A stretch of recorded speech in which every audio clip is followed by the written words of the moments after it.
This is picture I drew, brothers and sisters, of Princess Vivi and her big duck Karoo.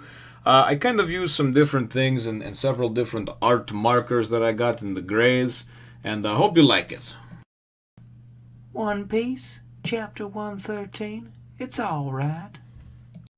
Well, hello, my brothers and sisters of the Nerd Nation. I, as always, and expected, and whether you like it or not, am Jim, here to bring you another review on the wonderful tale of One Piece. The last chapter was really, it was comical, but it was action-packed. You know, it was the Luffy versus Zoro chapter, and Luffy, of course, woke up out of his stupor and thought that Zoro had, basically hurt or killed all these townsfolk that had treated them so well. So him and Zoro were going toe to toe, and ultimately what happened is Mr. Five and Miss Valentine got in the way of these two titans going at it. The chapter ended with them trying to kind of rush Luffy and Zoro and Luffy, just nailing both of them in this cool double page spread and basically saying, "Stay out of our fight." So that's how the chapter ended. That's how this one begins. And this one is really cool. I enjoy it because it's kind of given us some more background and some more insight into the lore and the mystery of One Piece, which is really neat. So things, start off right where they left off, of course, and we see that Mr. Five and Miss Valentine have just been laid out. They are out cold. They have been defeated very handily and very easily, I might add, by Zoro and Luffy. Zoro and Luffy are then, and then I mean, and even Princess Vivi's like, oh my god, these two are powerful. I had no idea there were such strong people at the beginning of the Grand Line, right? So then Zoro and Luffy look at each other and they're like, hey, should we finish this? And they're like, yeah. And they start to go at it again, hitting each other. Well, then in the next page, Nami winds up coming in and just going, boom, and just lays them both, just nails them both, and she's like, stop it, you two idiots. She's like, you're getting in the way of you almost lost my billion berries, you're getting in the way of it. And Vivi's like, what the hell's going on? And so basically everything winds up starting she finally is able to calm them down, and get them apart from each other, And then you see in the next page, Luffy has finally allowed Zoro to speak and has actually listened and understands now what's going on. And Luffy goes and he's like, oh, geez, I didn't know that. I thought you just got mad because they didn't make a dish that you wanted, so you knocked them all out and you hurt them all. And Zoro's like, you idiot, that's something that you would do. And then Luffy's like, oh, well, yeah, I guess it is. He's like, but no hard feelings. It's just like, you were going to kill him, So I thought it was rather comical. Then we go and turn our attention to Nami, who's now kind of explaining everything to Vivi and explaining about how they basically agreed to help get her back to her the kingdom of Alabasta and for a billion berries. And she's like, I can't, I just can't do that. And then Nami's like, what are you talking about? You're like a princess of a kingdom, She's like, a billion berries should be nothing to you. And she goes, do you know anything about Alabasta? And Nami says, no, I never heard of it. And she says, well, Alabasta was, it was, once a great kingdom or an up-and-coming kingdom and blah, blah, blah, and basically gives her the background of it. But ultimately, there's been kind of like internal turmoil, almost like civil war, the people kind of rising up against the royalty or the royal family or what have you, dissension amongst the ranks, if you will. And then she says that, and that's ultimately what her story leads into why she kind of infiltrated Baroque Works and everything else. She wound up finding out that what was happening was Baroque Works was actually going and sending its agents and whatnot into her kingdom to kind of to rile people up, to rile things up, and to get this civil war type of thing started, right? Pretty much to destroy let the kingdom destroy itself from the inside. So when she found this out, she wound up talking to her loyal servant Igaram, who had he's basically been like her protector, her watchdog, or whatever since she was a child, And they more or less came up with the plan of they were going to try to figure out who the boss was, Mr. Zero of this Baroque Works, so they could take it down or expose him or whatever they wind up wanting to do. And then Nami kind of understands. Okay, well, obviously there's this civil war going on, all this turmoil in your kingdom, so you're pretty much broke.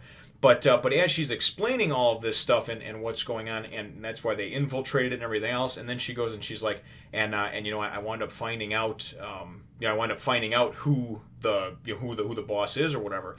And I think it's Zoro or Luffy. Somebody says, okay, well, who is the boss? And she goes, She goes, well, no, I can't tell you because if you found out or if you even heard who it is, then you would be hunted by them, hunted and obviously on their hit list type of thing, So it's kind of comical how it goes out. And then Nami's like, that's okay, we don't need to know and everything else. And then Vivi's like, yeah, because honestly, he's one of the 7 warlords of the sea. And Mr. I think she calls him Mr. Crocodile or Sir Crocodile. And Sir Crocodile is not somebody that you want to mess with or know. And then they're all like, oh, and especially Nami, she's just like, you just told me, So as this happens, we go and we see the Unluckies sitting up on, the vulture and the sea otter sitting up, like, overseeing this whole conversation from the building above, right?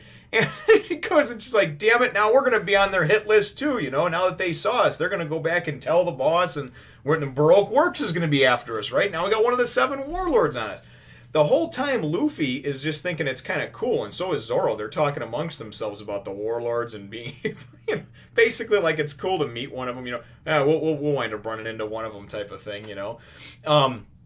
They seem excited about it, whereas Nami's freaking out. So Nami goes, she's like, that's it. I'm done with you guys. I'm leaving. And I'm like, what the hell, We just got her finally to join up permanently in Arlong Park, And she's ready to jump ship ready. She's like, I don't want to be hunted by, the 7 warlords or any of the warlords and Baroque Works and everything else. Are you crazy?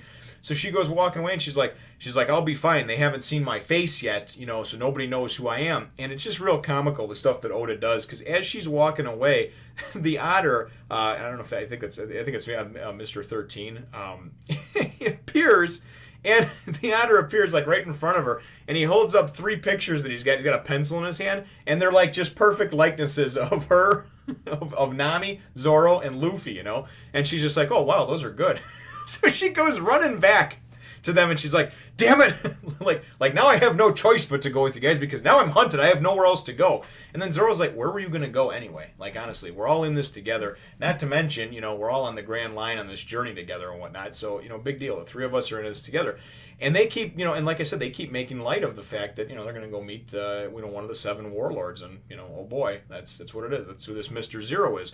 So so again, Luffy has that confidence and that unwavering determination and just that single tunnel vision. I like to call it the blinders. Like a horse. The horse doesn't see the traffic coming from the other way when it's walking down the street or whatever it has going on. It only sees what you want it to see. Which is like the tunnel vision. So very, very cool stuff.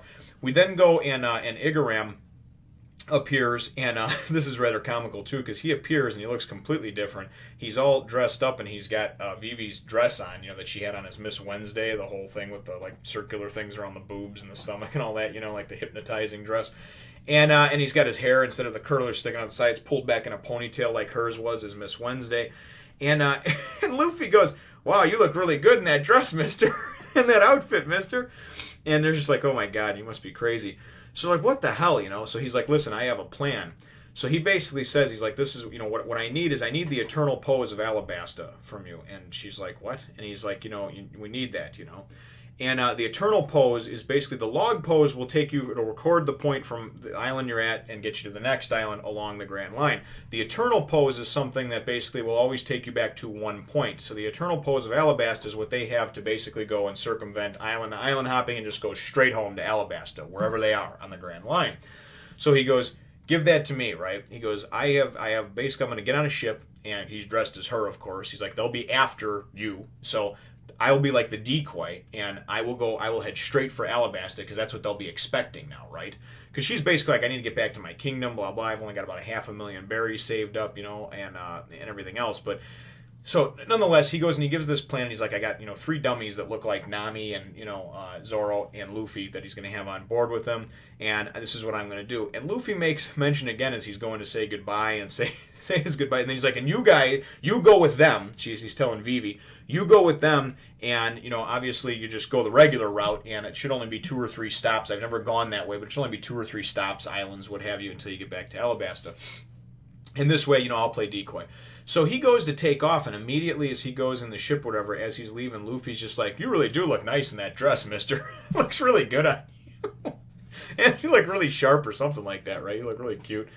So he gets on the ship or whatever, and no sooner does the ship go and start to sail out to sea or whatever, then does it just blow up. I mean, it's done, and they're like, what? They got him already? And you can tell Vivi's kind of upset, and then Luffy's like, I really like that guy, And again, just kind of a comical exchange. But we do find out about Sir Crocodile, of course, being one of the 7 warlords.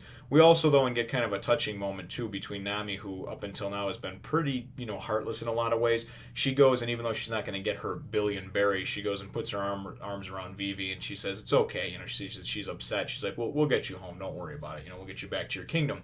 Because basically Vivi's like, I need to get back to my kingdom. Number one, we've discovered who this boss is, and number two, I got to get back there before the country tears itself apart, with the civil war and what have you. So really very cool, and like I said, just kind of neat about how they're going to go and of course set out on their journey. So basically Zoro says, listen, I'm going to take them, go back to the ship over here, and you go and wake up the other two, because obviously he's got to get Sanji and Usopp. You go wake up the other two, and then we'll get ready and we'll set sail over there. And Luffy was going to give her a lift back home anyway. So and then of course it was just nice and icing on the cake that that Nami kind of got in on, and it seems like this is going to be our journey.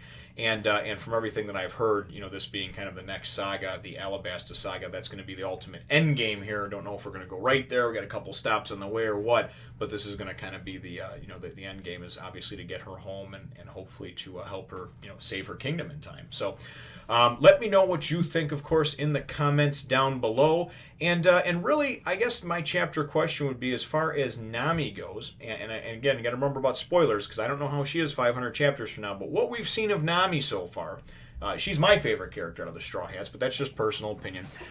As far as your opinion goes, what do you think of Nami? She has flashes of kindness, like at the end, when she hugs, Vivi and tells her. But then she also has, these major points of just kind of greed and like signing everybody else up and just basically mind-fucking Zoro into thinking that, his honor was going to be questioned if he didn't, he didn't keep his word and give her money, and that she would call the debt even if he helped out, So she's really kind of manipulative, obviously, to get what she wants. But I mean, she went from being this person who was hustling and shaking down this princess for a billion berries to, no, it's cool, don't worry about it, we'll help you out, we understand your story. So, what are your thoughts on Nami is my question. So remember to leave your comments or the answer to that question in the comment box down below. Feel free to hit the thumbs up, the like button, if you should think that I deserve it. And remember to subscribe if you haven't done so already. We will look forward to catching all of you in the next one, Nation. Remember, brothers and sisters, to share, subscribe, spread the word of the nation to others. And of course, if you like watching the videos, watching them is always much appreciated. Have a nice day.